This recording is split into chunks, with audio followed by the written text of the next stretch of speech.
Bonjour à tous. Nous avons vu hier que l'apôtre Paul nous propose de changer d'attitude, de changer d'état d'esprit et de nous considérer comme étant déjà ressuscités avec Jésus. Et donc d'avoir les regards dirigés vers le haut et également nos pensées.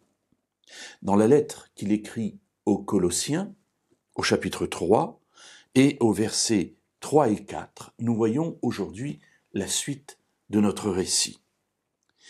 Car, alors vous voyez, au départ, au verset 1, il a dit, si donc vous êtes ressuscité avec Christ, recherchez les choses d'en haut. Car, voilà la raison qui fait que cela est possible. Car vous êtes morts, et votre vie est cachée avec le Christ en Dieu. Quand le Christ, votre vie, paraîtra, alors vous paraîtrez aussi avec lui dans la gloire. Pourquoi cela est-il possible? Pourquoi nous dit-il pensez à ce qui est en haut et non à ce qui est sur la terre? Pour une raison simple, car nous sommes morts avec le Christ et notre vie est cachée en lui. Alors vous voyez, c'est là la question qu'il faut se poser. Est-ce que dans ma vie, j'ai fait le choix de laisser ma vie terrestre de côté? Alors ça ne veut pas dire qu'il ne faut pas que je me marie, qu'il ne faut pas que j'ai des enfants, qu'il ne faut pas que j'ai un travail et que je vive dans une grotte à me nourrir avec les vers de terre. La question n'est pas là. Nous vivons dans le monde, mais nous ne vivons pas avec les valeurs du monde. Nous avons un objectif qui est celui de Dieu et cet objectif en particulier nous amène à changer de vie.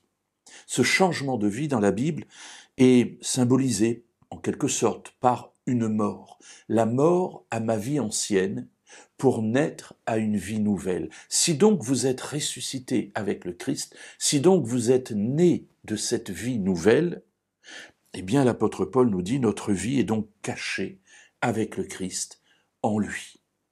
Et ce que les personnes qui nous verront vivre verront, ce n'est pas notre vie ancienne, mais c'est notre vie nouvelle, notre vie avec Jésus le Messie. Si cela est le cas, la conclusion évidemment logique, celle du verset 4, s'impose. Quand le Christ, votre vie, paraîtra, alors vous paraîtrez aussi avec lui dans la gloire.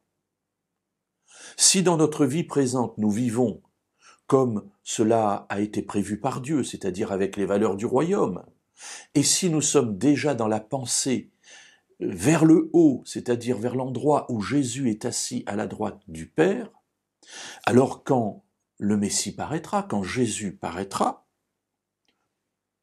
la récompense, parce que c'est un terme qui est employé dans la Bible, qui parfois nous gêne, parce qu'on n'a pas envie de travailler pour une récompense, on a envie d'avoir l'esprit complètement dans l'abnégation, mais ce n'est pas la réalité. La Bible parle de récompense. Alors quand la récompense paraîtra, c'est-à-dire quand Jésus reviendra sur les nuées des cieux, alors nous aussi, nous paraîtrons avec lui dans la gloire.